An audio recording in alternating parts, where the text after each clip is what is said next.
Abra, por favor, sua Bíblia, em algum lugar que você achar bem legal. E depois, você pode abrir comigo em 2ª Carta de Paulo aos Coríntios, no capítulo 12.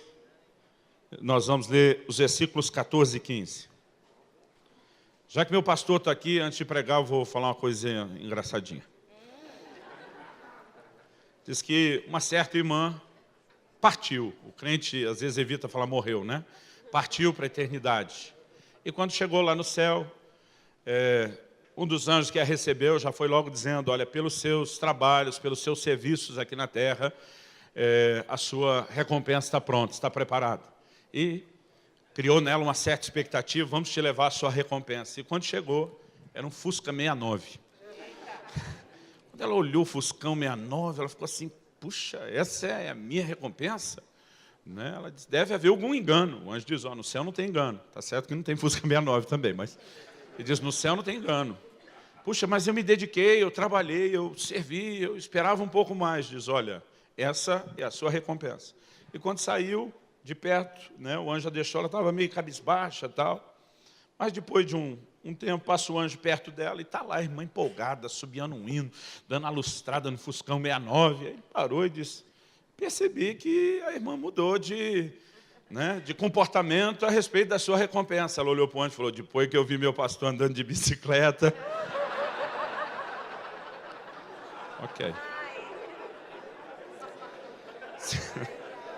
2ª Carta de Paulo aos Coríntios.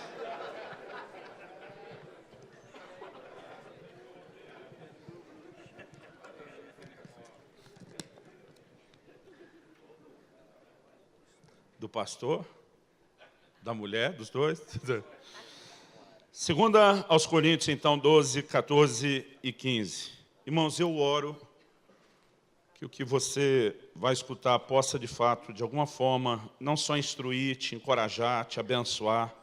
Eu realmente oro por isso, porque por causa de vocês eu mal dormi essa noite.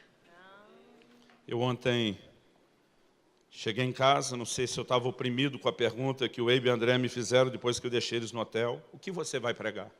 Falei, não sei. Eu falei, sempre vem. Eu lembro que falei para eles no carro, uma coisa que eu oro é aquilo que Paulo pediu oração aos Efésios. Ele disse, irmãos, orai por mim. Primeiro, que me seja dada a palavra. Segundo, que no abrir da minha boca eu faça como convém fazer. Então eu digo, se o senhor não der, eu não posso inventar. Tem que vir de você. Eu fico esperando a sinalização. E a segunda, nós vamos orar agora. Que possa fazer, né, como convém fazer. É uma maneira correta de comunicar. Mas eu lembro que eu cheguei cansado, com sono. Eu sentei na frente do computador, falei para Deus, ou o senhor fala comigo, ou eu vou ficar assistindo notícia, mas eu não durmo enquanto não tiver algo. Eu não quero a atenção do último momento. Né? E eu não sei se Deus faz isso para brincar com a gente, ou se Ele espera um posicionamento de fé, mas de repente, irmão, eu tive que largar as notícias. Eu tive que largar os e-mails, e eu acredito que eu posso dizer, veio a minha palavra do Senhor. Vamos orar. Pai, ajuda-nos a transpor toda a nossa limitação, tanto em comunicar como em receber a Tua palavra, para que a gente possa ter mais do que um discurso, mais do que uma palestra. Que a Tua palavra fale, cale nos nossos corações e como o Senhor falou por boca do profeta Isaías, que ela cumpra o propósito pelo qual tem sido enviada. É a nossa oração no nome precioso de Jesus. Amém. Nessa porção das Escrituras, 2ª Epístola de Paulo aos Coríntios, no capítulo 12, nos versículos 14 e 15, Paulo diz, eis que, pela 3ª vez estou pronto a ir ter convosco, e não vos serei pesado, pois não vou atrás dos vossos bens, mas procuro a vós outros. Não devem os filhos entesourar para os pais, mas os pais para os filhos. Eu, de boa vontade, me gastarei, e ainda me deixarei gastar em prol da vossa alma. Se mais vos amo, serei menos amado. Eu quero ler o mesmo texto na NVT, a nova versão transformadora, publicada recentemente pela Mundo Cristão. Agora irei visitá-los pela 3ª vez e não serei um peso para vocês. Não quero seus bens, quero vocês.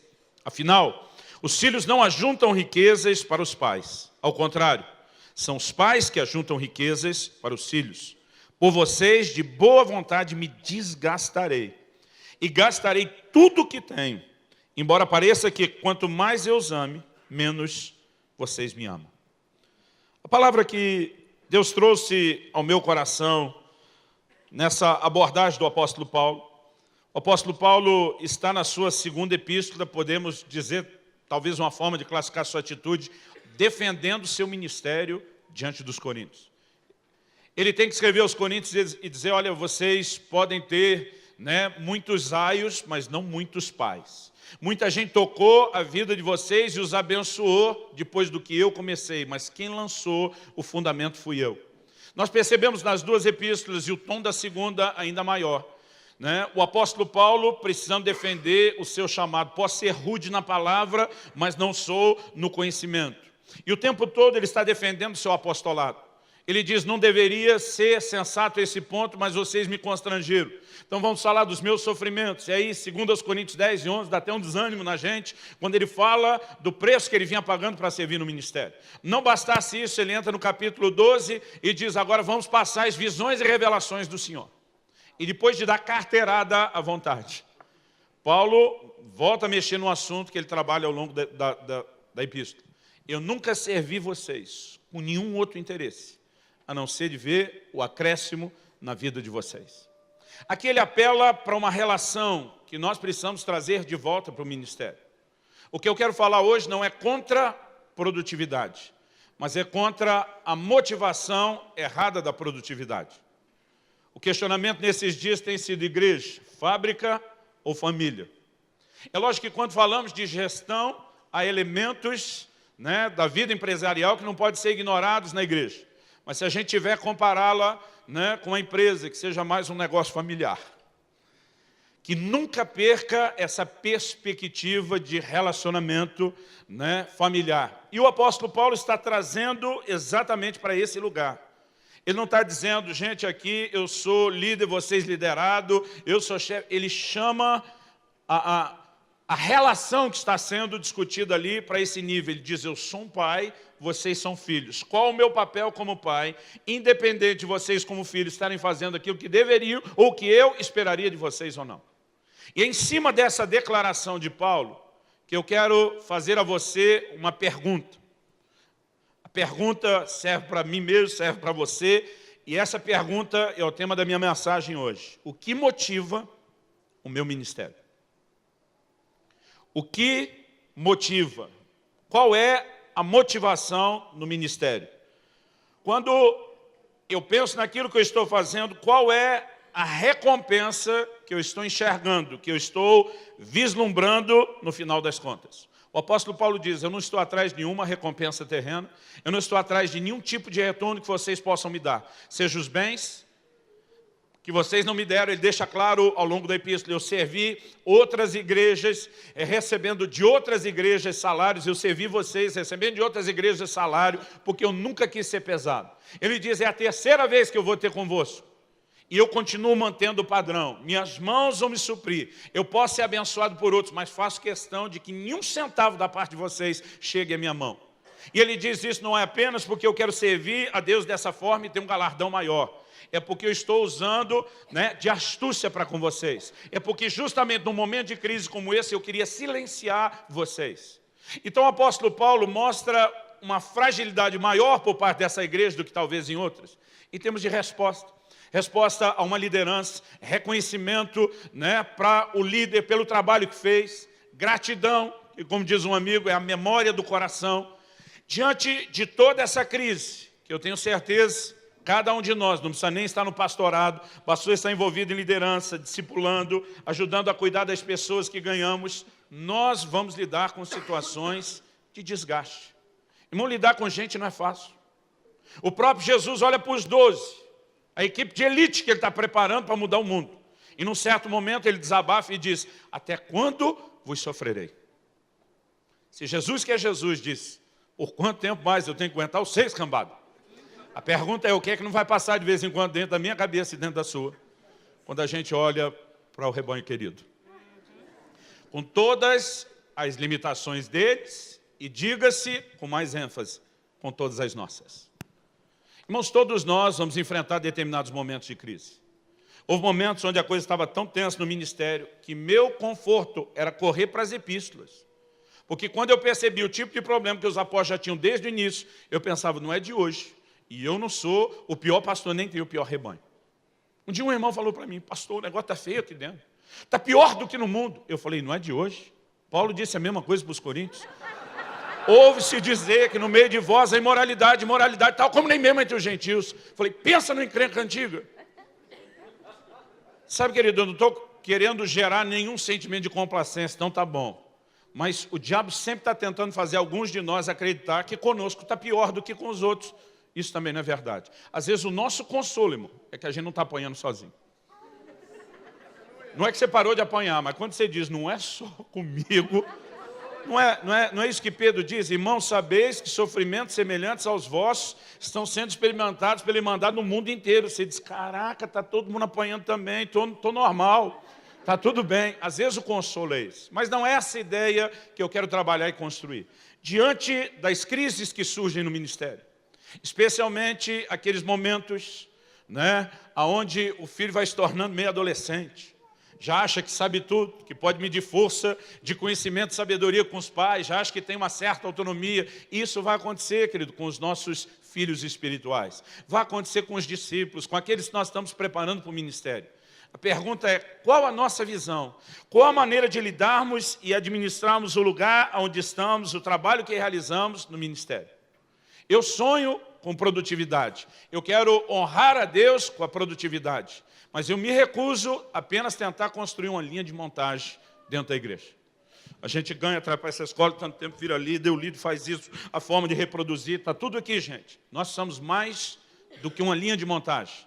A estrutura de treinamento, de reprodução é necessária, é importante, ninguém se engane, mas coração, com que nós vamos lidar com tudo isso, eu acredito que é um ponto importantíssimo. Paulo olha para aquela turma e diz, eu não quero nada de vocês. E eu vou gastar a minha vida. E eu vou gastar tudo que eu tenho em prol de vocês. Há momentos, querido, que os filhos podem ter uma crise de consciência a respeito do seu investimento.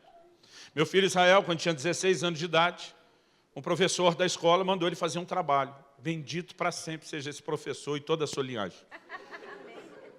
A lição de casa que ele deu, olha, vocês vão sentar com os pais e vão descobrir quanto é que vocês custam. Quanto custa para o seu pai e sua mãe manter você? Vocês não precisam apresentar os números em público e, se quiser, pode transformar isso em percentuais. Não quero apresentar distinções de renda de ninguém, mas eu quero que vocês saibam. O mais importante é que vocês saibam. E meu filho sentou comigo e falou, pai, quanto eu custo? Eu falei, quanto você acha que você custa? Aí ele falou, olha, eu tenho uma noção aqui mais ou menos vaga, porque eu sempre pensei na escola, talvez um passeio, a comida, mas o professor falou que é para dividir todas as despesas da casa pela quantidade de gente que tem na casa. Ele falou, então é melhor começar por isso, que eu não tenho nem ideia de quanto é as despesas. Eu falei, então vamos lá, bota aí, aluguel é tanto, água é tanto, luz é tanto, internet, que vocês não vivem sem, tem um chilique se faltar, é tanto. Né? E aí nós começamos a colocar tudo, todas as despesas para manter a casa.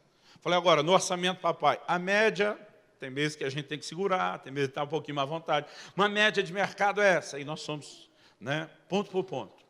E depois a gente tinha que dividir aquilo que era de todo mundo por 4. Falei, agora, escola é só você e sua irmã. Então isso aí, nós vamos somar de vocês 2 e dividir por 2. Ou a gente analisa você, falei, até porque como você é mais velho que ela, sua mensalidade é sempre maior do que ela. E nós começamos a botar na conta do lápis. Irmão, vou dar um chute rápido aqui. Graças a Deus consegui manter meus filhos na escola particular. A mãe, como pedagoga, sempre lutou para que eles pudessem ter o melhor, né? E mesmo quando a gente não tinha condição, ela se desdobrava, trabalhou em algumas dessas melhores escolas, trocando parte dos benefícios com bolsa para eles. Mas falei, olha, vamos calcular aqui rapidinho, só para você ter uma ideia. R$500 na fase que eles são menores é menos, depois é bem mais, de uma mensalidade de escola. Você paga os 12 meses do ano, mesmo aqueles que eles estão de férias. São 6 mil por ano. Nós temos, sem contar a pré-escola, e os meus já estão lá desde a pré-escola, então vamos contar para ficar mais caro. 3 anos, né, de pré-escola, 4 anos do que antigamente a gente chamava o primário, 4 anos do ginásio, nós já estamos em 11, né, mais 3 do colegial, estamos em 14. E se a gente der só 6 mil por ano, nós já estamos a conta em 80 e tantos mil, quase 90 mil reais. No meu caso, a faculdade é a parte mais emocionante de todas. Então eu falei, olha filho, até aqui é isso, uma projeção, brincando, tu vai esgotar os 100 contos só de mensalidade.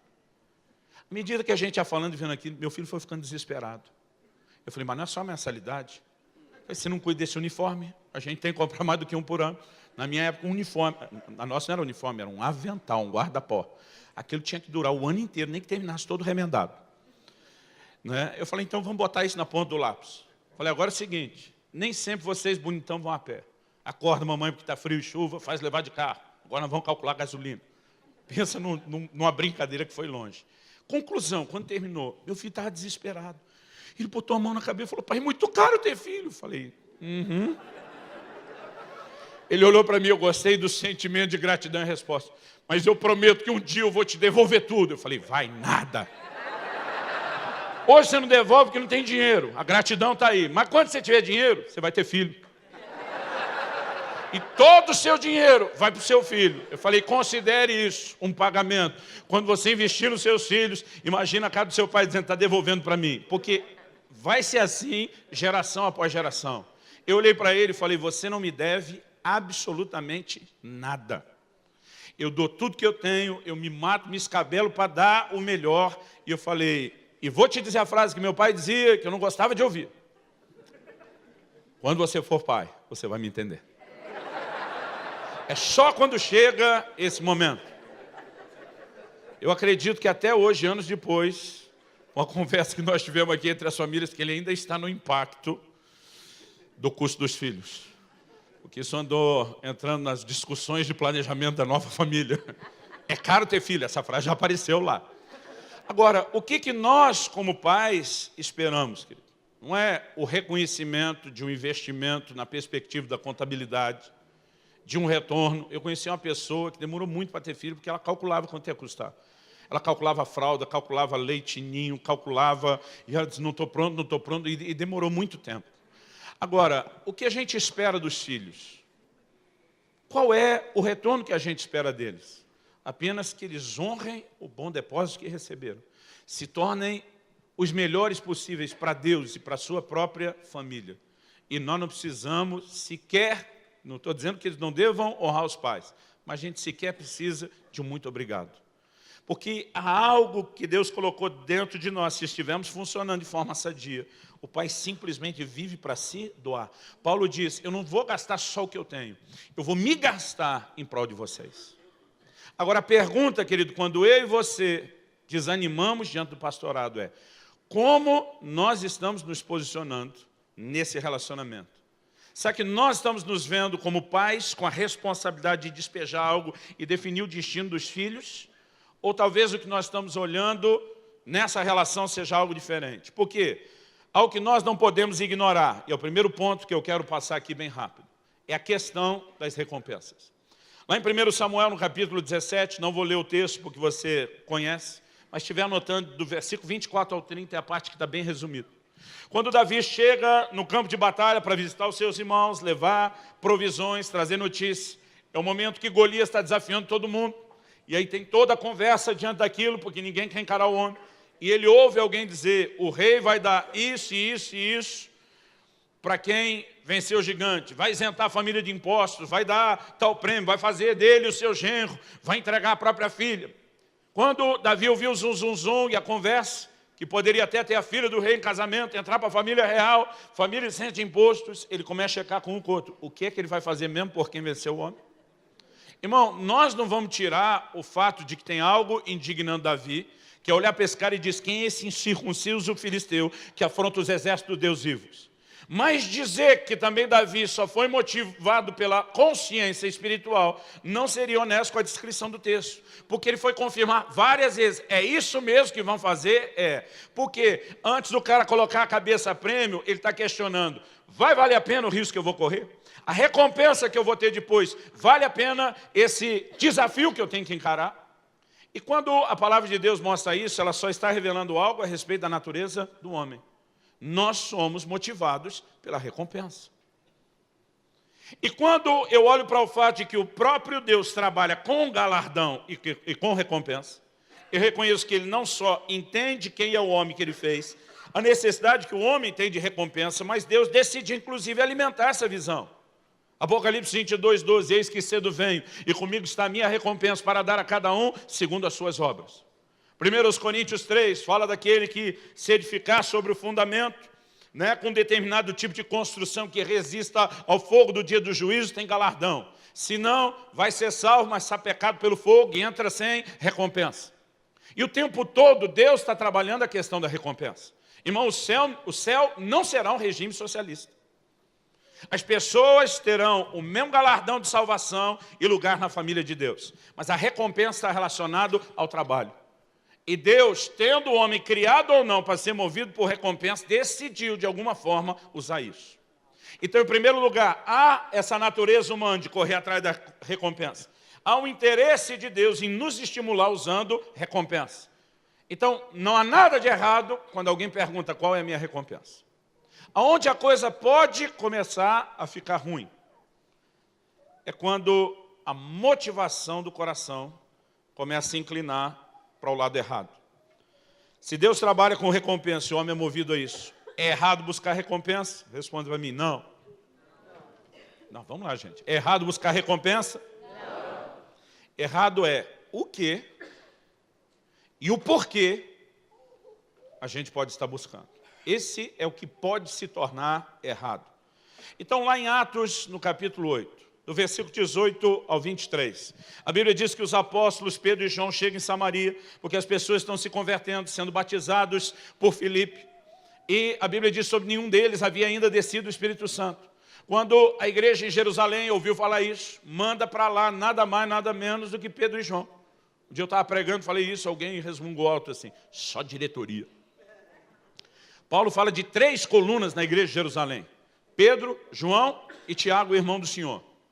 A Bíblia diz que mandaram Pedro e João, provavelmente a liderança de Tiago, uma das colunas dirigindo os outros 2. Irmão, chega ali a tropa de elite, aquela equipe de peso. Os caras começam a orar, impor as mãos, o povo está sendo cheio do Espírito Santo. Tem um novo convertido chamado Simão. A gente se refere a ele como Simão, o mágico, o certo seria o ex-mágico, para distingui-lo dos demais. Quando ele vê a parada rolando, ele vai lá e oferece dinheiro para os apóstolos. Ele diz, dai-me também a mim esse poder, para que aquele sobre quem eu impor as mãos também receba o Espírito Santo.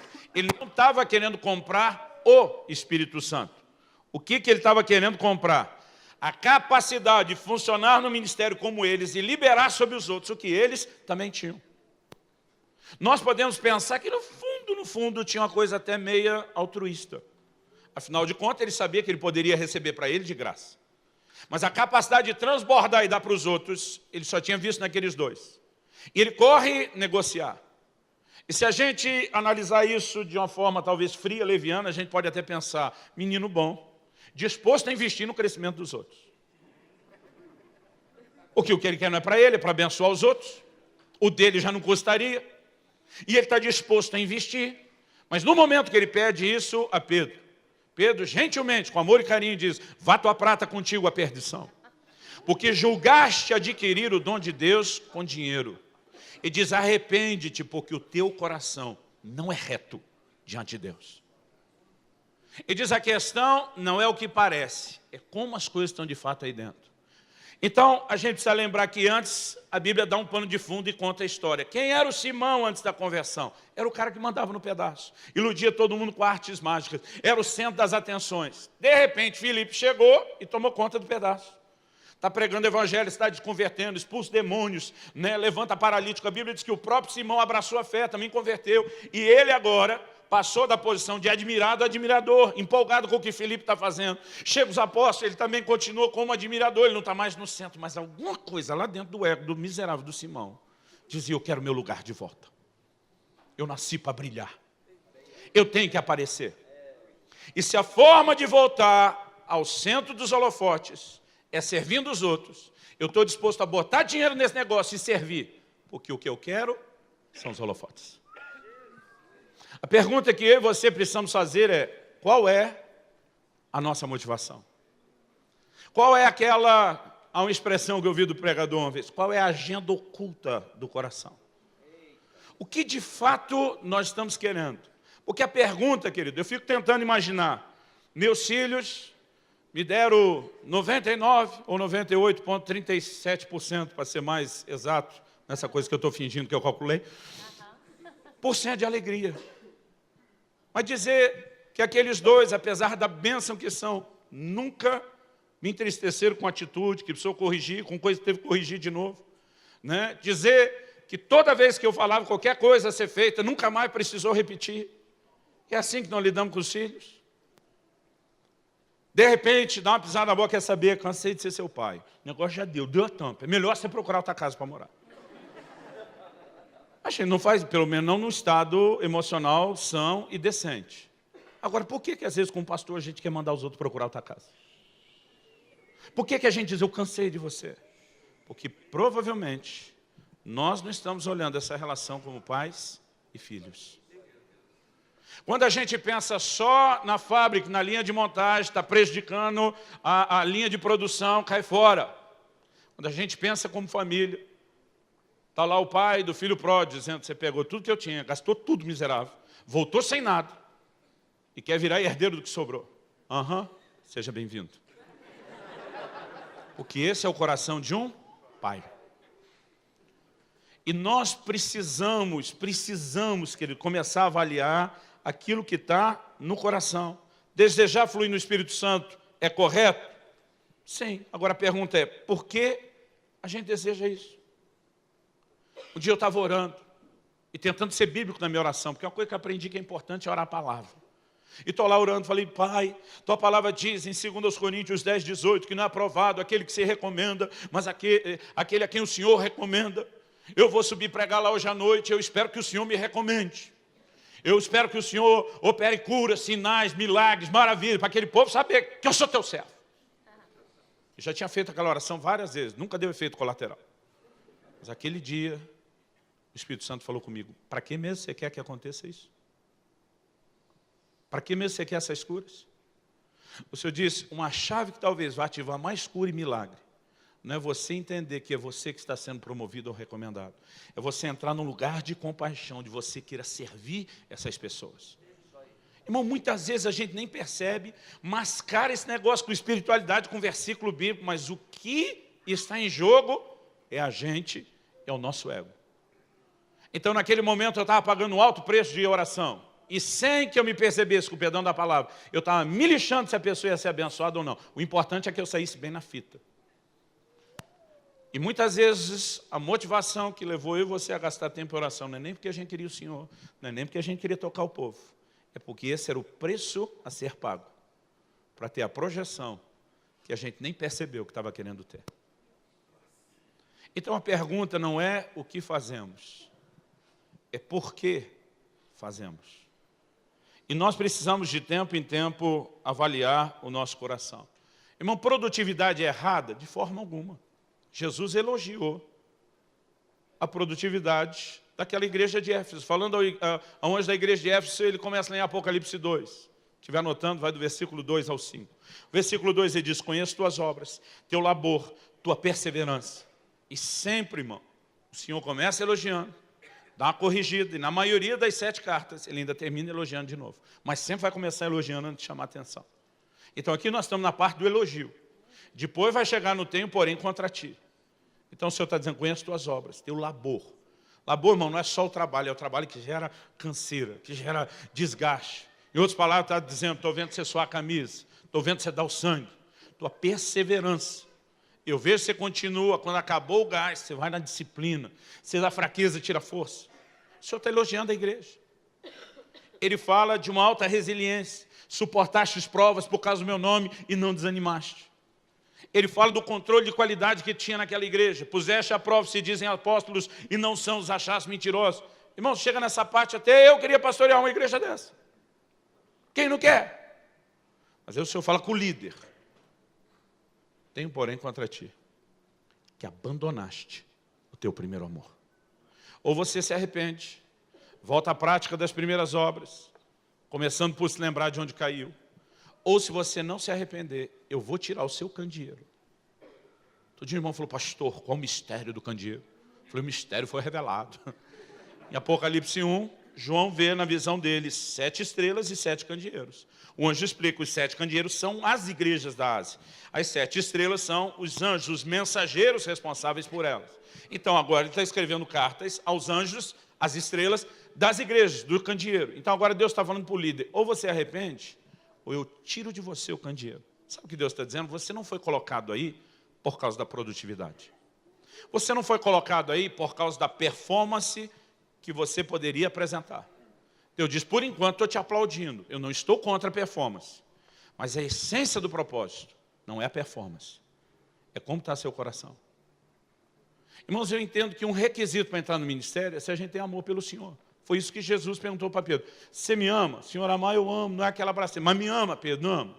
E diz, então apacenta minhas ovelhas. Irmão, a primeira pergunta na entrevista de trabalho que Deus faz é, você tem paixão por mim? Porque a motivação que vai levar eu e você no ministério, irmão, ela pode ser comprometida. A única que vai durar é se nós fazemos por amor a Ele. Agora, amor ao Senhor é o requisito para entrar no ministério e é o motivo pelo qual alguém vai perder o ministério. O Senhor disse, se você não voltar ao lugar de paixão por mim, eu tiro a igreja. Mas o Senhor está produzindo. E eu imagino Deus olhando e dizendo, mas eu esperava muito mais do que produtividade. Eu esperava uma produtividade alinhada com a motivação correta. De alguém que faz isso porque me ama, porque me honra. E quem me ama, ama aqueles que eu amo e vai transbordar o mesmo amor para eles. Mas produtividade por produtividade não é o que eu quero. Deus disse, eu posso te substituir por alguém até com uma performance um pouco menor que a sua, mas com um nível de paixão um pouquinho maior. Então a questão, querido, não é o que fazemos, mas é como nós fazemos isso. Qual é a motivação do coração? E só há 2 formas da gente começar a entrar nesse lugar e descobrir. Eu acho que ela começa com o autoexame. O apóstolo Paulo diz, examine-se o homem a si mesmo. Então o autoexame está lá na Bíblia. Mas o que complementa o autoexame e nos leva além de onde nós não chegaríamos só com o autoexame, eu gosto de dizer que é o exame do alto. Salmo 139, 23, 24. Sonda-me, ó Deus, e conhece o meu coração. Vê se há em mim algum caminho mau. O que é o pedido dele? Ele está dizendo, nem eu consigo me avaliar tão profundamente como o Senhor pode fazer. É só o Espírito Santo, querido, que pode trazer à tona algumas motivações, alguns erros que nós estamos deixando passar desapercebidos. E de tempo em tempo nós temos que avaliar, querido, o nosso coração. Irmão, eu acredito num legado ministerial. Você olha desde Arão, ministério passado de pai para filho. Entre os profetas eles tinham esse entendimento. Um deles diz, eu não era profeta nem filho de profeta. Tipo, não era algo natural para mim. Então, entenda, eu não vou falar contra isso. Mas essa ideia de que a igreja também só tem que ser transmitida os filhos naturais. Eu acho que muitas vezes é um grande equívoco. Sabe por quê? A gente tem meio que uma espécie de ideia que o reininho que nós construímos tem que ficar sendo transmitido como um legado para a família. E às vezes nós estamos pensando em tudo aquilo que nós estamos fazendo inconscientemente, como se isso fosse simplesmente um negócio. Eu já tive 2 situações de estar envolvido em estabelecimentos de igreja desde o início. E chegar um momento onde Deus diz, tudo que construiu, transfere a alguém que vai fazer isso melhor do que você agora. E a gente, naquele momento, tem que dizer, nada disso era meu. Pastor, e se ninguém lembrar de mim? Eu não fiz para eles me lembrarem. E se ninguém mais colocar nem algo que guarde a sua memória? Irmão, a memória de quem eu e você precisamos, já estamos. É na memória do Senhor. Eu vejo pessoas, às vezes, compartilhando minha história, pastor, cara, você está louco? Nós te assistimos fazer isso 2 vezes, construir um negócio. Quando a coisa estava bom, tu simplesmente sai, deixa tudo para trás. Eu falei, nada disso era meu. Mas é nessa hora, querido, que o coração da gente, até de quem deixa, a forma como a gente olha para trás, que você se pergunta, o quanto eu estou olhando para isso? O meu movimento naquilo que é do reino de Deus, ou quanto eu estou olhando para isso como o meu reininho? Todos nós. E eu só comecei a pensar nessas coisas depois que deu vontade de olhar para trás. e pensar o que todo mundo pensa, mas ter que vencer aquilo. Há motivações no nosso coração que precisam ser muito trabalhadas, porque senão nós não vamos viver. E esse é meu terceiro ponto. O primeiro era a questão das recompensas, o segundo é considerar a motivação do coração. E o terceiro é onde eu quero encerrar e dar um certo peso, entender o coração de um pai. Realmente o que meu pai dizia estava certo. Você só vai me entender quando for pai. Um dia você vai me entender. Pensa numa palavra profética que meu pai me deu. Um dia você vai me entender.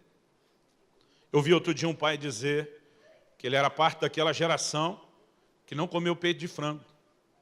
Porque quando ele era criança, na geração dele, o peito de frango era para os pais. E quando ele cresceu, o peito de frango era para os filhos. Ele falou, não comi peito de frango, só a geração que não comeu peito de frango. Que mudou, a hora que chegou a minha vez de desfrutar, mudou. Apesar da gente rir daquilo, né, ele falou, o interessante é que você pode crescer sonhando, vai chegar a minha hora de estar lá, de desfrutar.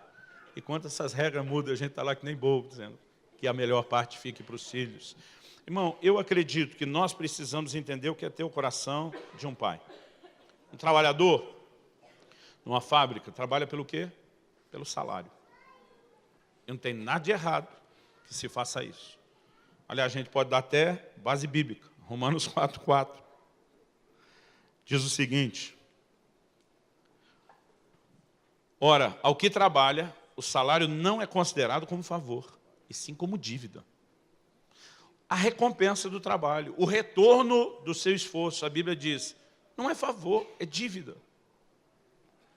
Agora, quando nós pensamos, não na fábrica, mas no reino de Deus, como a gente deve lidar com isso? Em Lucas 10:7, Jesus diz que o trabalhador é digno do seu salário.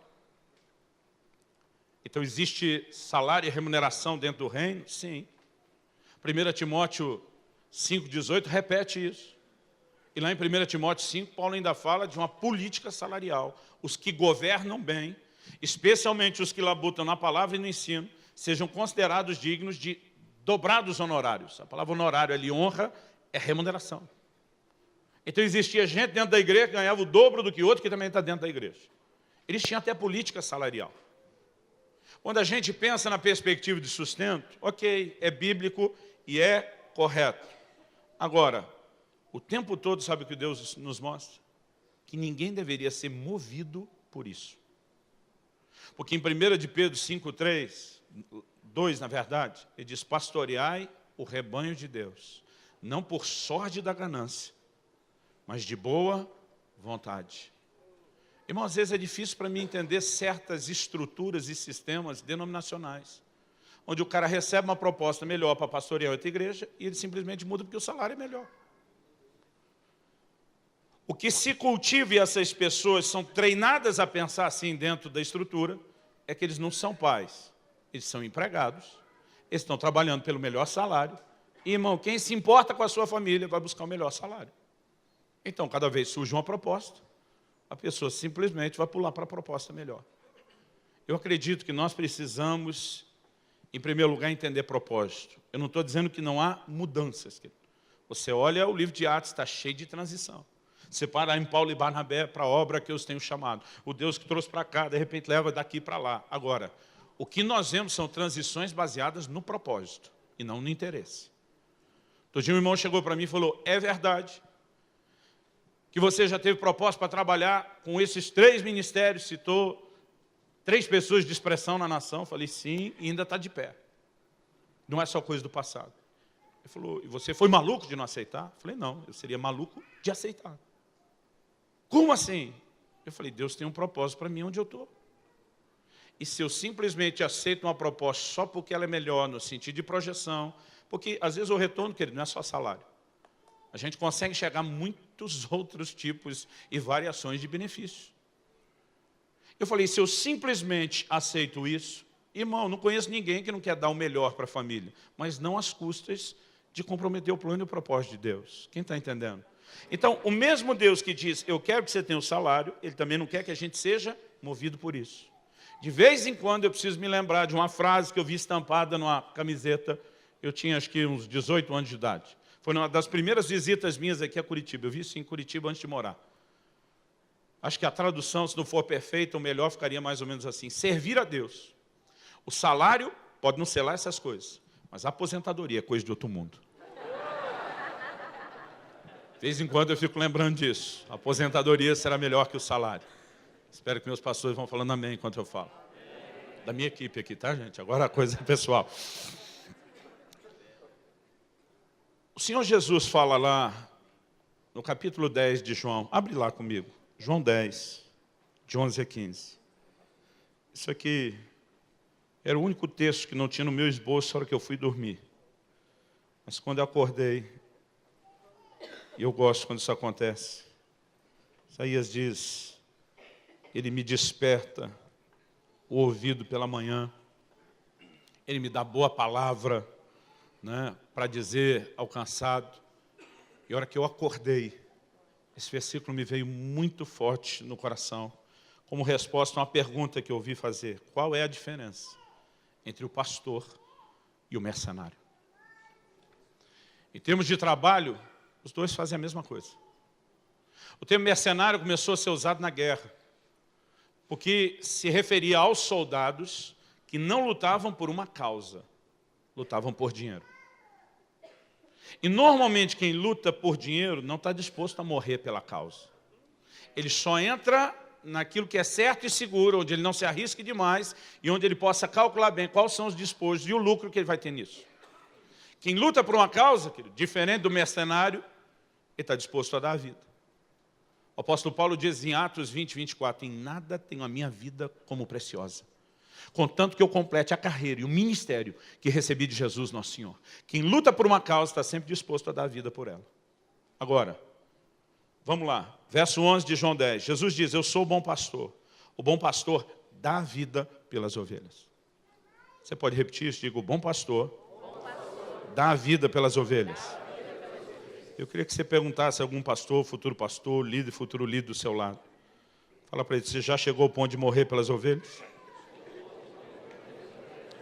Fala para ele, então você não fez muito ainda. Fala para ele, então você não fez muito ainda. Que alguns só fizeram a pergunta. O bom pastor dá a vida pelas ovelhas. O mercenário, que não é pastor, a quem não pertencem as ovelhas, vê vir o lobo, abandona as ovelhas e foge. Então o lobo as arrebata e dispersa. O mercenário foge porque é mercenário e não tem cuidado com as ovelhas. Eu sou o bom pastor, conheço as minhas ovelhas, elas me conhecem a mim, e assim como o Pai me conhece a mim, eu conheço o Pai, e dou a minha vida pelas ovelhas. A diferença do mercenário e do pastor, por exemplo, quando Davi teve que levar o que seu pai pediu aos seus irmãos, a Bíblia diz que ele deixou as ovelhas com guarda, não chama de pastor. Ele contrata um cara e diz, faz o melhor que possa, até que eu volte. Mas a ovelha não pertence a ele. Ele vai morrer por elas? Claro que não. A vida dele, o interesse do que ele tinha para receber pelo trabalho é muito maior do que a causa em si, pela qual ele não precisa morrer. Então, quando vem o lobo, o bicho vaza e diz, olha para a ovelha e diz, antes tudo que eu, miserável. Agora, o que é que Davi falou para Saul? Já veio leão, já veio o urso. Irmão, falando na linguagem de adolescente, eu já tinha passado da fase do lobo. Já tinha ido para outro nível. Leão e urso. E diz, eu lutei e matei os miseráveis. Eu expus minha vida, mas decidi que não entregaria aquilo. Porque o que estava em jogo não era apenas as ovelhas, é uma causa pela qual eu estou disposto a morrer. Agora, a maioria de nós, querido, acaba desanimando no ministério. Porque muitas vezes, eu e você, não estamos sendo necessariamente movidos por uma causa. Nós começamos a avaliar as recompensas. Quanta gente você conhece? Melhor falar mal dos outros do que de nós mesmos. Aquele negócio, vamos falar de um amigo agora. Quanta gente você conhece que desabafando em algum momento das dificuldades do ministério disse, eu não preciso disso. Eu conheço vários. E vários me conhecem. Eu não preciso disso. Tipo, eu não tinha que estar passando por isso. Eu posso muito bem viver sem isso. Eu posso dar jeito na minha vida de outra forma. Então, você está ali pelo quê mesmo? Porque, normalmente, quando a gente está dizendo, eu não preciso disso, nós só estamos avaliando o interesse de permanecer pelo retorno que nós temos. Se o retorno é bom, continuo pastoreando. E não estou falando só de retorno financeiro, de honra, querido. Isso é bíblico. Eu não estou dizendo que as pessoas não deveriam honrar. Agora, como pais, se os filhos nunca falarem muito obrigado, isso não deveria mudar o nível da nossa doação. Paulo está olhando para uma igreja que já não reconhecia como ministério, não tinha gratidão pelo que fez, e ele diz, eu não só não vou pegar nada de vocês, eu vou gastar tudo que eu tenho, eu vou me desgastar em prol de vocês. Sabe o que ele está dizendo? Independente de retorno, eu morro pela causa, Deus me confiou cuidar de vocês, eu amo você, mesmo que vocês me chutem, falem mal de mim, seja ingrato, eu vou nesse negócio até o fim, porque ele não estava atrás da outra recompensa. E a recompensa, querido, não é só remuneração. Muitas vezes, para nós, o respeito é uma moeda de troca ainda que vale mais. Porque lidar com desrespeito, querido, atropela o nosso ego, mexe com o nosso orgulho. E muitas vezes nós estamos, quando a gente está perguntando, eu não preciso disso. Isso revela por que é que a gente estava ali. Para ter o retorno e não para ficar sofrendo. Agora a pergunta é, o que eu e você vamos viver no ministério e por que estamos no ministério? Eu vi uma frase, certa ocasião, que dizia que se alguém não está disposto, ou pronto, talvez seria a tradução, para morrer por uma causa, não deveria viver por ela. Eu acho que foi Martin Luther King. Se não for, a gente joga em Agostinho, que sempre cola. O cara falou tanta coisa que quando você joga, a turma nem questiona. Se alguém não está disposto a morrer por uma causa, não deveria viver por ela. Se o ministério, querido, é algo onde Deus não conseguiu o seu coração, a ponto de você, eu morro por isso, eu me dou para isso, mesmo que eu nunca tenha retorno. Se você não conseguir enxergar a perspectiva de, mesmo que não seja agora, alcançar esse lugar um dia, você não deveria viver do ministério. Porque sabe o que é interessante, querido? Eu vejo famílias pastorais que passam a vida inteira reclamando do ministério, mas vivendo dele. E o pior é que não só eles estão vivendo... Irmão, repito, não estou dizendo que quem está na posição de liderado não deveria fazer o melhor pelo seu líder. Isso é uma outra conversa. Está lá no livro de Hebreus. Obedecei os vossos guias, para que eles possam fazer o seu trabalho com alegria e não gemendo. Tem duas formas de fazer o ministério. Quando nossos liderados entram nesse lugar de submissão, ouvem a voz e a gente vai ter alegria. E quando eles não ouvem, a gente vai gemer. Mas Deus nunca falou para mim e para você que a gente ia ter só alegria. Cada liderado deveria aprender a dar alegria ao seu líder. Mas independente dele dar ou não, a gente tem que se doar a eles. Como nós fazemos aos filhos. Nós não estamos fazendo investimento só atrás de um retorno imediato. Eu acredito que quando nós conseguimos enxergar o paralelo dessa paciência, qual a paciência que nós temos que ter com os filhos? A criança começou a dar os primeiros passinhos e caiu. Tu não presta, criança, não nasceu para isso, não vai andar nunca. Que pai faria isso? Mas quando a gente dá as primeiras chances no ministério, eu lembro de um que uma vez, isso era na célula, hein? Não era nem no púlpito. Falei, hoje você faz a ceia. Beleza, pastor, ele todo empolgado. Aí começou, empolgou tanto, irmão, que ele atropelou tudo que a Bíblia diz. Ele quis colocar no coração da turma ali da célula uma consciência de gratidão, falando do que Jesus sofreu. Imagina Jesus naquela cruz, ele falava e chorava. Aqueles cravos entrando, arrebentando, moendo os ossos da mão dele. Eu só lembrar do versículo, nenhum dos seus ossos será quebrado. Mas, irmão, ele quase não deixou um osso inteiro em Jesus. Eu estou ali quieto, eu torço para um lado, para o outro. Eu me segurei. Quando terminou, ele chegou para mim e falou, eu sei, eu não devia ter quebrado nenhum osso dele. Falei, então você percebeu. Ele foi depois que já tinha quebrado, moído a mão, que eu percebi, eu fui quebrando o resto. Falou, fingia que não estava te vendo, se torcendo na cadeira. Ele falou, quem percebeu, percebeu. Quem não percebeu, que emocione, agradeça mais Jesus. Falei, meu querido, quando fizer isso, o que está em questão não é o seu ego. É uma paradinha e diz, opa, gente, empolguei. Ainda mais se você lembrou. Até porque pode ser que nem foi só sua memória. Foi o Espírito Santo tentando te ajudar. Eu falei, aí ele falou, nunca mais vou fazer a ceia. Eu falei, não, na próxima, você não vai quebrar nenhum osso. Agora, por que, irmão, a gente consegue ter uma paciência enorme com os filhos, com tudo que a gente está ensinando? E depois, quando é o ministério. Talvez porque a gente olha a criança e diz é pequeno, mas a gente olha alguém que é imaturo no ministério e só vê ele como adulto natural. Eu não sei, mas talvez o que falte é o coração de pai. Irmão, outra igreja que deu uma tristeza no Paulo foram os Gálatas.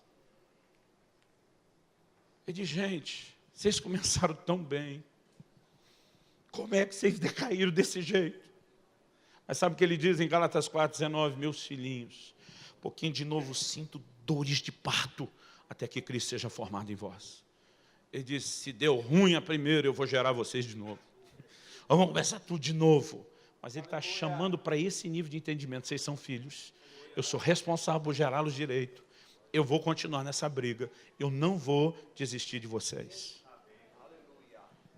E sabe o que é interessante, querido? Quando nós começamos a servir como pais, e de fato cultivamos esse coração, não diria nem só uma cultura, mas o aprendizado do coração correto. Sabe qual é a beleza disso? É o retorno. Filipenses 2,22, Paulo falando de Timóteo diz, e conheceis o seu caráter provado, pois serviu o evangelho junto comigo, como filho ao Pai. Aqui ele não está falando só de companheirismo, não está falando só de alguém de menor idade. Ele diz, o que nós tivemos, ele é mais novo que eu, é filho na fé, é o paralelo de como o filho serve o pai. O pai que serve corretamente seus filhos, vai ver os filhos crescendo, servindo corretamente o pai. A ordem natural, que ele nunca foi o pai esperar ser bem tratado primeiro, para tratar bem depois. A ordem natural sempre foi, eu uma vida inteira sirvo e trato bem. E depois a colheita pode ou não vir dele me tratar bem. A ordem natural é que ela volte. O problema é que nós já queremos começar sendo bem servido antes de servir bem. E tudo isso só denuncia a motivação do coração. Quando a gente enxerga isso, querido, a gente tem que, de fato, repensar e a gente tem que alinhar. Eu não quero olhar para o ministério e enxergar nele somente esse lugar de produtividade, de alta performance, de resultado e nem só de recompensa imediata. E segundo aos Coríntios 8,5, e aqui eu termino. O apóstolo Paulo fala do nível de doação dos macedônios. No verso 5, os primeiros 4 versículos, ele fala de uma igreja que estava em profunda pobreza, que não foi chamada para contribuir, mas ficou se voluntariando, insistindo para fazer isso, mesmo não podendo. Fala de uma igreja que já cumpria com a sua obrigação, seja contribuição local ou extra local. Foi aquela igreja que manteve e movimentou o ministério de Paulo e que primeiro se uniu a ele na lei de dar e receber. Ou seja, era gente que já tinha feito, cumprido com a obrigação, não foi chamado para se envolver e ainda tinha uma limitação que ninguém pensaria em que eles quisessem. Mas a Bíblia diz que da profunda pobreza em que eles estavam, eles deram além das suas posses. Mas no versículo 5, Paulo arremata o assunto e diz, e não somente fizeram isso.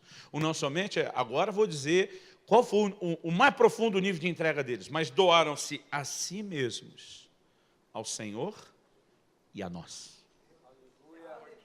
A Bíblia fala de um nível de doação de vida, querido, que não é só ao Senhor, é às pessoas. Mas o que a gente gosta é de olhar na ótica do Paulo. O povo, a igreja, o rebanho se doou ao Senhor e a gente. Se é verdadeiro que eles, mais do que se doar ao Senhor, têm que se doar a gente, quão verdadeiro não deveria ser o inverso? Que nós também não podemos nos doar só ao Senhor, mas nós temos que nos doar a eles. Porque se Jesus disse que Ele é o modelo e a referência de pastor e Ele dá a vida, é o que eu e você temos que fazer. Pastor, ralei a vida inteira. Malemar, um muito obrigado. Às vezes a gente tem disso, querido. Muitas vezes nós temos esse tipo de atitude, porque a gente está, de alguma forma, esperando o retorno. A gente precisa disso. Mas o que nós precisamos entender, em primeiro lugar, é o que estamos fazendo pelo Senhor. Segundo, mesmo no nível de doação para os outros, a nossa recompensa não precisa vir deles. Haverá um dia, bendito dia, onde cada um de nós vai conseguir olhar para trás e dizer, valeu a pena. Valeu a pena todo o suor derramado, valeu a pena toda lágrima que foi chorada. Valeu a pena toda a dor. Valeu a pena o alto preço pago. Valeu a pena. Quando a gente começar a olhar aquela multidão diante do trono de Deus, do Cordeiro, dizendo: digno é o Cordeiro que foi morto, de abrir o livro com seus selos. Pessoas de todas as raças, tribos, línguas e nações. Você vai pensar: valeu a pena eu ter feito isso, valeu a pena cada colega de ministério não ter parado, não ter desistido. Valeu a pena a gente não ter pensado só na gente. A gente precisa o tempo todo se questionar: o que motiva o nosso ministério? O que alimenta eu e você? Qual o tipo de recompensa que nós estamos buscando? Outro dia um irmão falou para mim, falou: pastor, eu te admiro. O senhor é uma pessoa tão sem ambição. Eu falei: você está enganado. A diferença é o tipo de ambição que nós dois temos. Eu falei: a sua é ser rico aqui na terra, a minha é ser rico no céu. A sua riqueza vai durar um tempo. A minha vai durar toda a eternidade. Eu também estou de olho numa recompensa. Eu não posso dizer que não, que Deus falou da recompensa.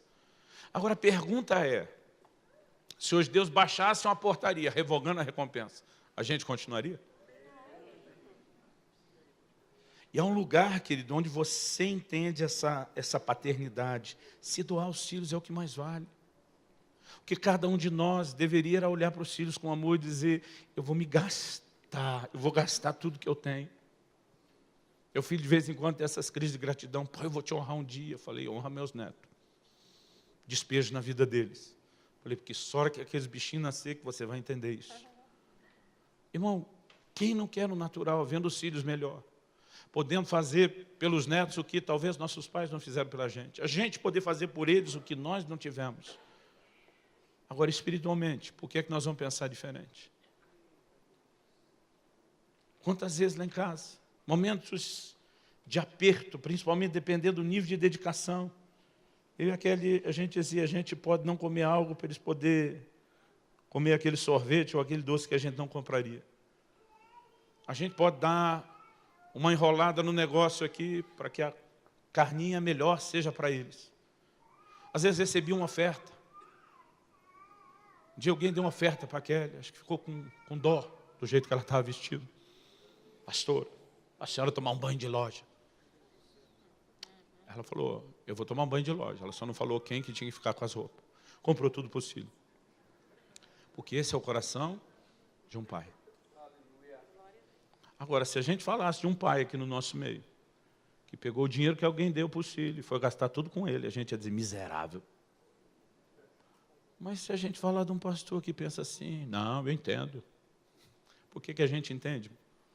Porque nós somos bem parecidos. Algo ainda precisa morrer dentro de nós. Se nós queremos entrar nesse lugar de funcionar como deveria, de entender algo a respeito dos filhos. Quem está entendendo, diga amém. Vamos ficar em pé para parecer que está acabando. Porque quando nós estamos buscando a nossa recompensa, a gente acaba virando um diótrefes, que João falou, que eu prefiro chamar de idiótrefes. Que diz porque ele quer a primazia, não recebe João. Você poderia receber João na igreja? Não, ninguém pode brilhar mais do que eu. Ninguém pode aparecer mais do que eu. E muitas vezes esse ego que não foi tratado, está bagunçado. Ele vira um estorvo e um tropeço para nós e para os outros. Eu não vim te apontar o dedo, eu não vim aqui jogar pedra em você. Eu estou só abrindo o coração. E por falta de tempo, e por um pouco de bom senso e vergonha que eu estou sentindo, não vou tão longe. De coisas que Deus tem tratado comigo ao longo do tempo. E que ainda, apesar de não estar como antes, sempre merece uma atenção. Mas eu quero compartilhar isso na esperança de que, de alguma forma, a carapuça lhe sirva. Ele ajude a perceber o quanto nós precisamos refinar nossa motivação. Quando eu vejo Paulo falando: eu me gastarei, e gastarei tudo que eu tenho em prol de vocês. Tem uma figura que eu vi anos atrás que define meu sonho de ministério. Um pastor falou isso uma vez. Dick Iverson, lá de Portland, Oregon. Ele disse: eu quero ser como uma vela que vai se consumindo para iluminar os outros, até que morra. Naquele dia eu tomei minha decisão. Falei: Deus, vou ter que aprender melhor como funciona, porque não tem nenhum manual de vela para ler ainda. mas eu quero me consumir para iluminar os outros. A minha gratificação é se eu não ver o fruto do trabalho, a recompensa da frutificação deles aqui. Descobri isso um dia no céu. Às vezes o pastor diz, não, o trabalho do pastor é ingrato. Porque está ali ralando todo dia. Vem um cara pregar. Eu concordo que isso é verdade. Irmão, às vezes um cara vem aqui e prega aquelas mesma coisa que a gente fala sempre. Os irmãos olham para você e dizem, que revelação. Diz, eu quero te pegar pelo pescoço, miserável. Já falei isso de trás para frente, todos os anos, possibilidade não é revelação. Agora vem outra revelação. Agora, quando eu prego na igreja dos outros, quem que ouve a revelação? Sou eu. Eles passam por cima do pastor deles e chegam para mim, que revelação. Aí o pastor reclama dizendo, bom mesmo é ministério itinerante, que não tem que lidar com esse encardido, que isso e aquilo. Aí vamos agora para os itinerantes, porque eu estou nas duas coisas há muito tempo. Itinerante diz, bom é o pastor, está construindo algo para um povo, que vai cuidar dele na velhice. Mal sabe itinerante, que a maioria nem cuida dos pastores na velhice. Porque ele percebe que ele está se doando, servindo todo mundo. E ele não consegue enxergar nenhuma resposta de gratidão. Outro dia alguém perguntou, pastor, qual das duas partes é a pior? O pastor itinerante. Eu falei, não é nenhum nem outro, é a miséria do ego da gente, que sempre está procurando uma recompensa diferente da que a gente deveria esperar.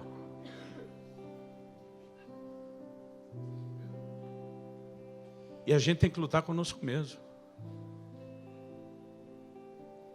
Estou olhando Getúlio, roda o Brasil todo, literalmente. Tem abençoado igrejas, dado a história de tanta gente. E tem lugar que ninguém vai nem lembrar que ele passou e o que fez. Mas tem alguém vendo. E o dia mais esperado da minha vida não é só quando ele falar servo bom e fiel, entra. É quando ele mostrar os desdobramentos daquilo que a gente não consegue enxergar. Irmão, foi casa, foi carro, foi emoção, foi tudo naquela primeira igreja, foi. Mas essa igreja já virou mais de 20. Já virou milhares de pessoas, que vão se desdobrar em muitos outros milhares. E um dia, eu imagino Jesus me abraçando, dizendo, olha essa multidão. Isso é a sua parte da sua cooperação comigo. E naquela hora, irmão, não importa se o jejum foi voluntário ou na marra, vai valer a pena. Feche seus olhos um instante.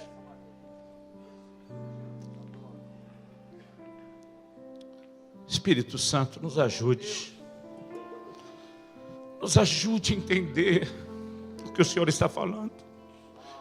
Porque nessas horas, principalmente quando mexe com aquelas dores que carregamos, a reação carnal da nossa parte é parecer que o Senhor ainda está sendo muito exigente.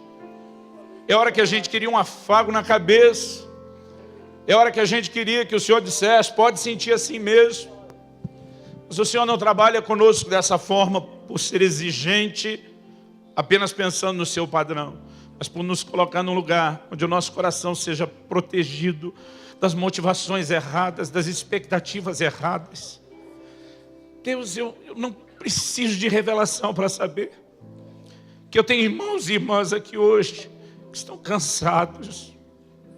Porque o que cansa, Senhor, não é o trabalho, é a interpretação de que não está havendo resultado, de que não está havendo retorno, de que não há nenhum nível de gratificação. Eu sei que hoje o Senhor não quer apenas nos aperfeiçoar, mas quer nos fortalecer, quer nos motivar a fazer da forma certa e assim nos tornarmos imparáveis depois. Portanto, eu te peço, Espírito Santo, só o Senhor pode trazer a aplicação personalizada para o coração de cada um.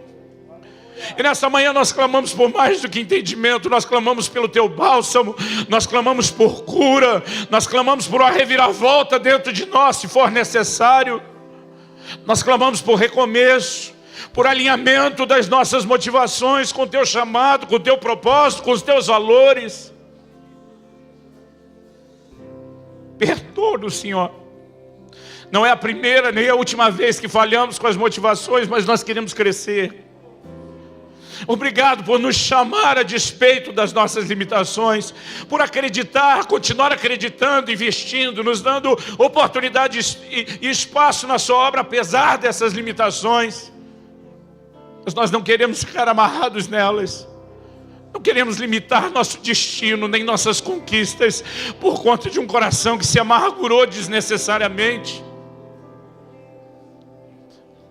Guarda o nosso coração. Ajuda do Senhor a consertar e alinhar e, acima de tudo, nos doar ao Senhor, mas também aos filhos, como um bom pai e mãe faria pelos seus. Nós não queremos fazer do ministério um negócio, uma profissão que mereça ser avaliada se ela não é gratificante. Nós queremos nos gastar tudo que temos, porque não são os filhos que tesouram para os pais, são os pais para os filhos. Mas nós queremos ter certeza que deixamos um bom depósito, que conseguimos transferir o tesouro, e nós clamamos ajuda no Senhor.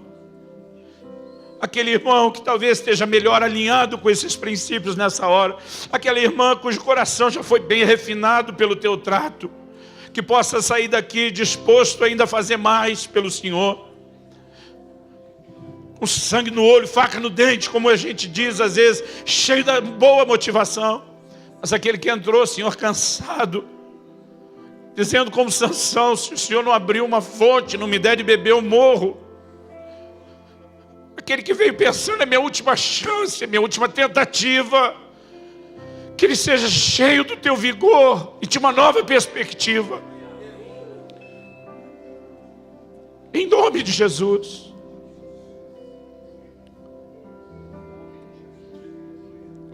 Em nome de Jesus.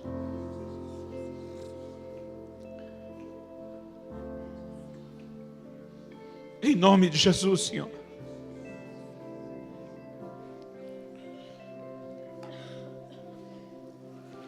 Coloca a sua vida diante de Deus. Fala com Deus agora, do seu jeito, a sua maneira, com as suas palavras. Eu creio que numa medida o que nós estamos falando serve para todo mundo.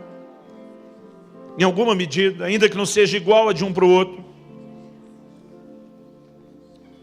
Mas eu gostaria, não de expor, mas de ajudar você. Isso não é coisa só de quem está começando. Normalmente esse peso é maior para quem já está há muito tempo. Às vezes ainda é maior para quem já realizou grandes conquistas. Elias não desanimou por não ter feito nada. Ele entra na caverna. A palavra de Deus diz, depois do maior cenário de avivamento, tem algo dentro dele dizendo: eu não sou melhor do que meus pais, eu não alcancei o que eu queria. Se você está vivendo um momento de desânimo ou cansaço no ministério, eu queria que você pudesse colocar diante de Deus. Queria que você tivesse liberdade de vir à frente. Não importa quais são os resultados, o que importa é como você está se sentindo. O que você ouviu hoje te dá subsídio para alinhar, para corrigir muita coisa e até a motivação. Mas o que Deus quer fazer agora é renovar as nossas forças, é trazer aquele toque sobrenatural que só Ele pode trazer. Eu quero que você possa permitir que Ele te toque. Enquanto uma canção é ministrada, eu quero que você possa orar. Talvez seja a hora de abrir o coração com Deus. Talvez seja só a hora de chorar diante de Deus. Talvez seja a hora de ficar quieto diante dEle, apenas em silêncio, dizendo: Senhor, eu estou aqui.